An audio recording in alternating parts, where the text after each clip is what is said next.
जय हिंद, राम राम। आज होगा बायोलॉजी।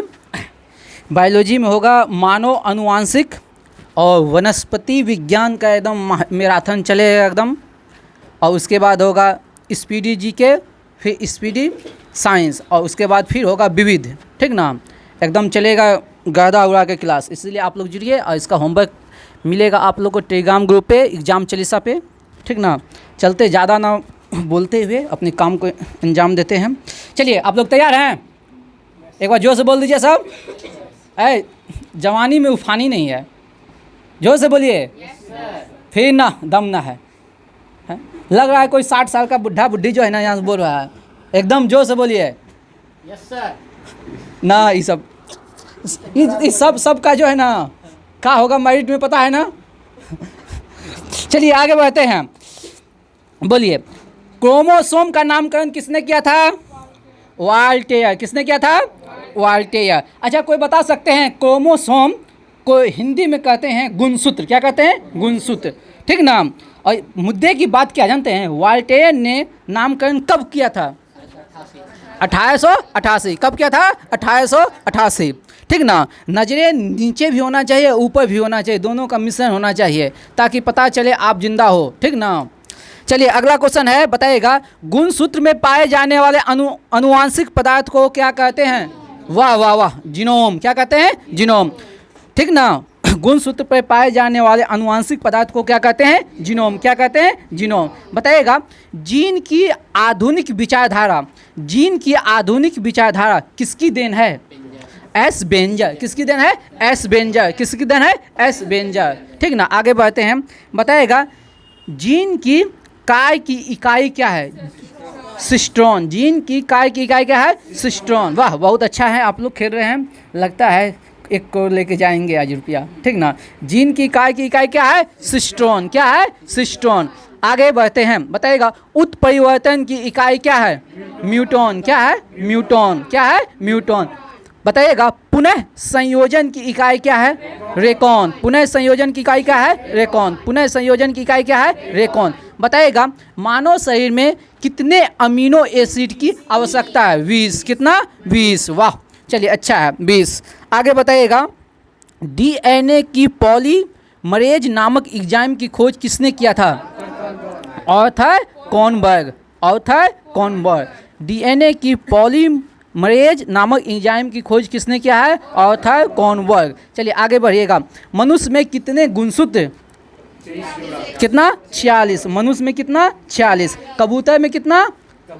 80। कबूतर में 80। कुत्ता में 78। कुत्ता में 78। घोड़ा में 64। घोड़ा में 64। ऐसे याद रखिएगा। घोड़ा का एक है शतरंज में जो है ना, शतरंज में जो घोड़ा है 2.5 गज चलता है, वो बहुत मेन वो निभाता है। अच्छा को पानी पिया देता है। और शतरंज में 64 खाने होते हैं। शतरंज में कितना खाना होता है? 64। ये घोड़ा, शतरंज, 64। ठीक ना। चलिए बताइएगा तंबाकू में कितना होता है? 48। तंबाकू हुआ, चिंपांजी हो गया, बंदर हो गया, आलू हो गया 48। आलू, चिंपांजी, तंबाकू कितना है? 48। बताइए खरगोश में बताइएगा 44। खरगोश में 44। गेहूं में 42। गेहूं में 42। चलिए और कोई बताइए बिल्ली में कितना है? 38। बिल्ली में 38। बिल्ली में 38। नींबू में 28 36। नींबू में 28 36। मेढक में 26। मेढक में 26। टमाटर 24। टमाटर 24। प्याज 16। प्याज 16। प्याज 16। प्याज 16। मटर 14। मटर 14। घेरू मक्खी 12। घेरू मक्खी 12। अब मक्खी बोलेगा तो 6। मक्खी सॉरी मच्छर 6। मच्छर 6। ठीक ना।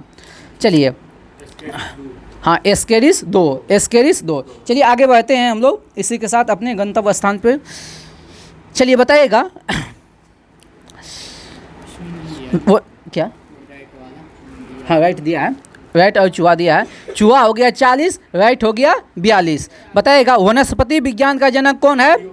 थियोफ्रैक्टस। कौन है? थियोफ्रैक्टस। बताइएगा वनस्पति विज्ञान, वनस्पति जगत का वर्गीकरण किसने किया था? एकरर। किसने किया था? एकरर। वनस्पति जगत का वर्गीकरण किसने किया था? एकरर। बताइएगा वनस्पति जगत को एकरर ने कितने भागों में बांटा था? दो भागों में, कौन कौन दो भाग है? नहीं ना, पादप जगत को कितने भागों में बांटा है? दो।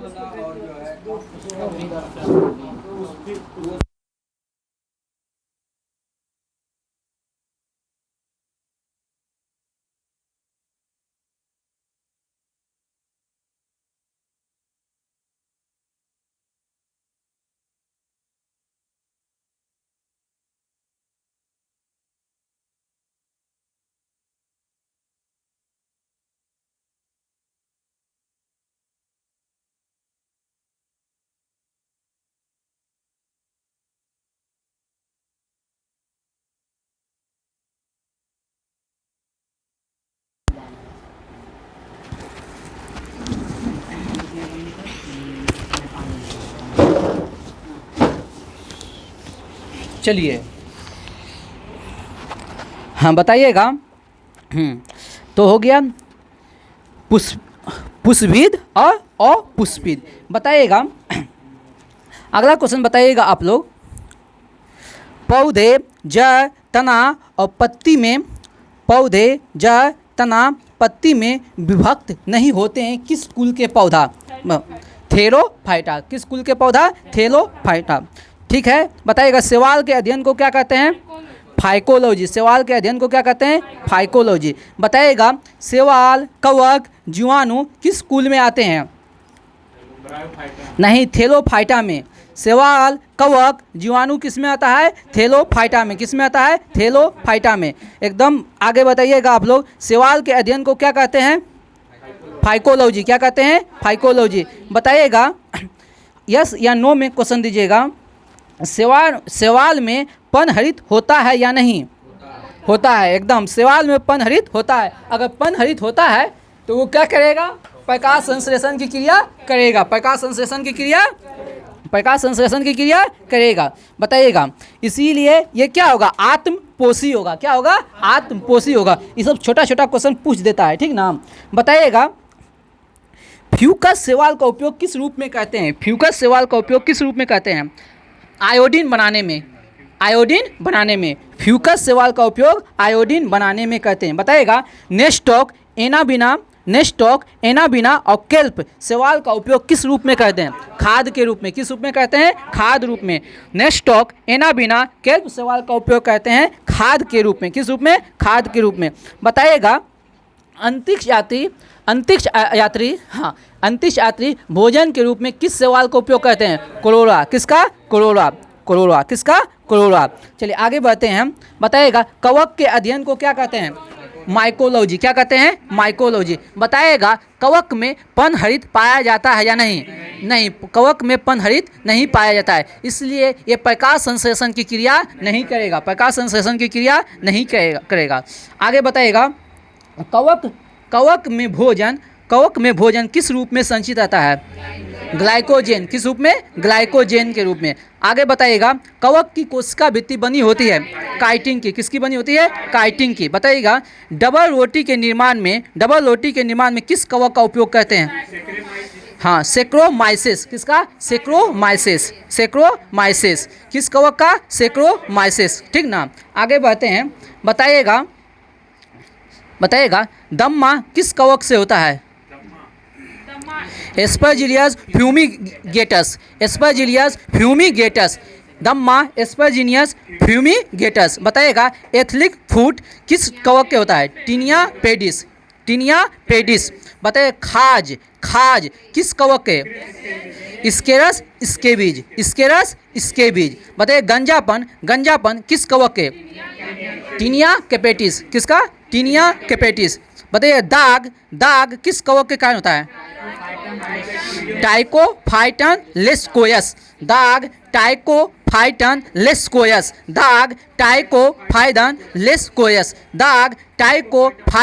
लेस्कोयस। चलिए बताइएगा आगे।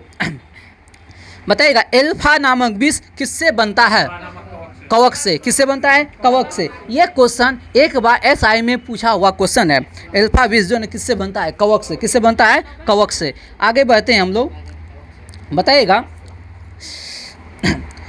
शैवाल और शैवाल और कवक का पहला पहला प्यार क्या है? लाइकेन। क्या है? लाइकेन। यानी कि शैवाल और कवक का परस्पर सहजीवी कौन है? लाइकेन। शैवाल और कवक का परस्पर सहजीवी कौन है? लाइकेन। कौन है? लाइकेन। बताइएगा लाइकेन किसका सूचक है? प्रदूषण का। किसका है? प्रदूषण का। किसका? प्रदूषण का। किसका? प्रदूषण का। ठीक ना, बताइएगा। अगला क्वेश्चन ध्यान से सुनिएगा। कवक एवं शैवाल के बीच संबंध को, सहजीवी संबंध को क्या कहते हैं? हाँ, हेलोटिज्म। कवक एवं शैवाल के बीच सहजीवी संबंध को क्या कहते हैं? हेलोटिज्म। क्या कहते हैं? हेलोटिज्म। बताइएगा शैवाल शब्द का प्रथम प्रयोग किसने किया था? थियोफैक्टस। किसने किया था? थियोफैक्टस। किसने किया था? थियोफैक्टस। बताइएगा लाइकेन के अध्ययन क्या कहलाता है? लाइकेनोलॉजी। क्या कहलाता है? लाइकेनोलॉजी। ठीक ना, आगे बताइएगा। बताइएगा लाइकेन में प्रजनन कितने प्रकार के होते हैं? 3 प्रकार के। कौन कौन? प्रजनन पूछे कायिक, कायिक प्रजनन, लैंगिक और लैंगिक। ठीक ना, और कायिक याद रखिएगा। कायिक हो गया, लैंगिक हो गया और लैंगिक हो गया। हाँ हाँ, ठीक ना। चलिए आगे बढ़ते हैं। बताइए कौन सा गैस प्रदूषण का सर्वोत्तम सूचक है? SO2। कौन है? SO2। अब समझिएगा, जहाँ पे वायु प्रदूषण अधिक होता है, जहाँ का वायु प्रदूषित रहता है ना, वहाँ लाइकेन नहीं उगता है। तो इससे पता चल जाता है यहाँ वायु प्रदूषण ज़्यादा है। जहाँ लाइकेन नहीं उगेगा वहाँ वायु प्रदूषण ज़्यादा है। और उसमें गैस, किस गैस की प्रधानता होगा? SO2 गैस की क्या होगा? प्रधानता होगा। SO2 गैस का क्या होगा? प्रधानता होगा। बताइएगा पेड़ों के छालों पर उगने वाला लाइकेन को क्या कहते हैं? कोर्टिकोस। क्या कहते हैं? कोर्टिकोस। आप लोग को बताते एक अभी जिस रफ्तार से चल रहा है क्यूज, आपको 3 महीना में लूसेंट ख़त्म हो जाएगा। बस समझिए, हर 3 महीना, 1 साल में 4 बार लूसेंट ख़त्म हो जाएगा। ठीक ना, जितना आज कल होमवर्क दिए, जितना आज होमवर्क दिए ना, इस तरह 3 महीना में आराम से 2.5 महीना का टारगेट है। छुट्टी उट्टी लेके 3 महीना में आराम से ख़त्म होगा। ठीक ना, और 1 महीना में तो ये लूसेंट ख़त्म होना ही है। ये महीना में लूसेंट ख़त्म होने हैं। बिहार पुलिस के पहले लूसेंट ख़त्म होना है, तय बात है, इसमें कोई दो बात नहीं है। बता देंगे, बहुत बढ़िया समझा देंगे। ठीक ना, बायोफाइटर, थेरोफाइटर, ये पूरा वनस्पति जगत जो है ना, वो है मेरे पास एकदम पूरा। हाई नोट्स जो है ना हमको बता दीजिए, जिसको जो विगनर हैं, जिसको चाहिए, जो हमको ये चीज़ कमी है, तो आप हमको पूरी चीज़ तैयार करके हमको दे दीजिएगा, वो हम अपनी तरीक़ा से आपको बता देंगे। ठीक ना, काहे कि टाइम कम है, तो सब जो पढ़े हुए हैं तो सब जानते हैं जो हमें क्या कमी है। हम नहीं बता सकते हैं, बस आप अच्छी तरह जानते हैं। तो आप अपना नोट्स तैयार करके दीजिए, हमको ये चाहिए आपसे। ठीक ना, तो हम आपको टाइम अब कैसे देना है वो मेरा कर्तव्य है। ठीक, चलिए हम आगे बढ़ते हैं। ठीक ना, आगे बढ़ते हैं। हाँ बताइएगा,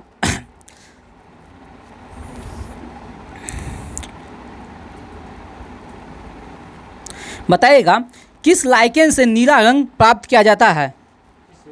हाँ, किस लाइकेन से नीला रंग प्राप्त किया जाता है? याद रखिएगा, आयचिन और लेकनोरा। कौन सा लाइकेन? आयचिन और लेकनोरा लाइकेन से नीला रंग प्राप्त किया जाता है। कौन हो गया? आयचिन और लेकनोरा। आयचिन और लेकनोरा। कौन सा? आयचिन और लेकनोरा। कौन हो गया? आयचिन और लेकनोरा। ठीक ना, बताइएगा प्रयोगशाला में प्रयोग होने वाला लिटमस पेपर का नाम बताइएगा। रोसेला। प्रयोगशाला में प्रयोग होने वाला लिटमस पेपर कौन सा लाइकेन है? रोसेला नामक लाइकेन है। प्रयोगशाला में प्रयोग होने वाला लिटमस लाइकेन का नाम क्या है? रोसेला। क्या है? रोसेला। बताइएगा मिर्गी की दवा बनाने वाला लाइकेन बताइए। हाँ, परमेलिया सेक्सटिलिस।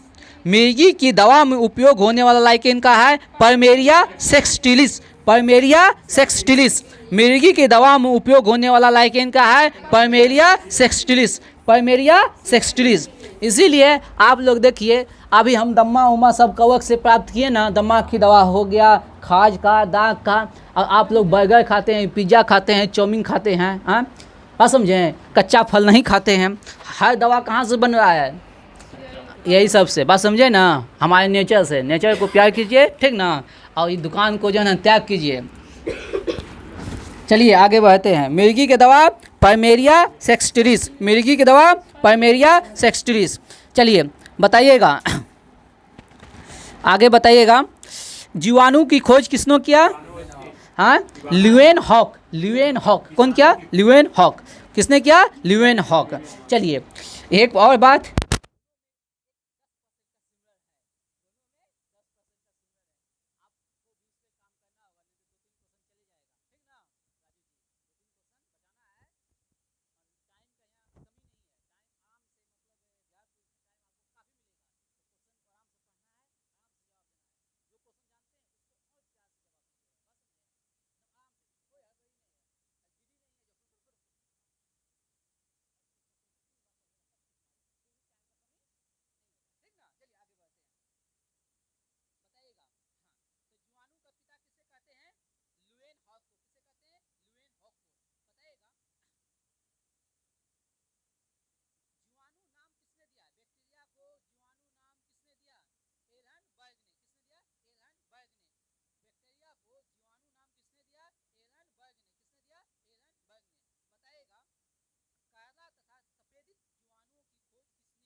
के पौधों के जड़ों में पाए जाने वाला जीवाणु का नाम बताइए।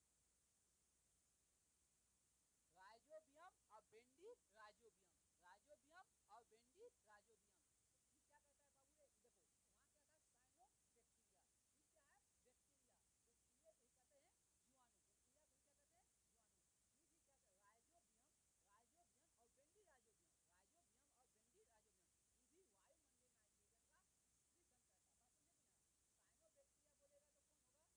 राइजोबियम और बेंडी राइजोबियम, राइजोबियम और बेंडी राइजोबियम। ये भी वायुमंडलीय नाइट्रोजन का स्वीकरण करता है। बात समझे कि ना। साइनो बैक्टीरिया बोलेगा तो कौन होगा, एनाबिना और नेस्टोक, एनाबिना और नेस्टोक। और फिर बैक्टीरिया बोलेगा, फिर जीवाणु बोलेगा तो क्या होगा, राइजोबियम और बेंडी राइजोबियम। बात समझे, अंतर समझ में आ गया। दोनों क्या करता है, वायुमंडलीय नाइट्रोजन का स्वीकरण, दोनों क्या करता है, वायुमंडलीय नाइट्रोजन का स्वीकरण। पानी पी लीजिए, वायुमंडलीय नाइट्रोजन का स्वीकरण। बात समझे कि ना, क्रिस्टल क्लियर हो गया। दोनों में क्या अंतर है, साइनो बैक्टीरिया बोलेगा बाबू तो एनाबिना नेस्टोक, ठीक ना। और आई बैक्टीरिया बोलेगा तो क्या, राइजोबियम और बेंडी राइजोबियम। आप लोग जो दाल लगाते, चना लगाते हैं, उसकी जड़ में क्या रहता है, राइजोबियम जीवाणु रहता है, चना के, ठीक ना। चना में क्या रहता है, राइजोबियम या बेंडी राइजोबियम। वो भी राइजोबियम कुल का ही है। बात समझे कि नहीं, एनी डाउट। अच्छा एक बताइए, मटर कुल के पौधे को क्या कहते हैं, मटर कुल के पौधे को क्या कहते हैं, किस कुल में आता है, लुग्यूमिनेसी। मटर कुल के पौधा किस कुल में आता है, लुग्यूमिनेसी। किस कुल में आता है, लुग्यूमिनेसी, लुग्यूमिनेसी। आप लोग 2-3 दिन में पर्व खत्म होगा जौना, तो आप लोग हमको लिस्ट दे दीजिएगा, जितने भी कमी है हमको लिस्ट दे दीजिएगा, ताकि हम लोग महीना में अपने अनुसार प्लानिंग करके आप लोग को पढ़ाएं। और आप लोग का जो सेट चल रहा है उसका हम वीडियो बना के डाल देंगे। बात समझे, ताकि इधर भी हो जाए उधर भी हो जाए, दोनों का काम बैलेंस में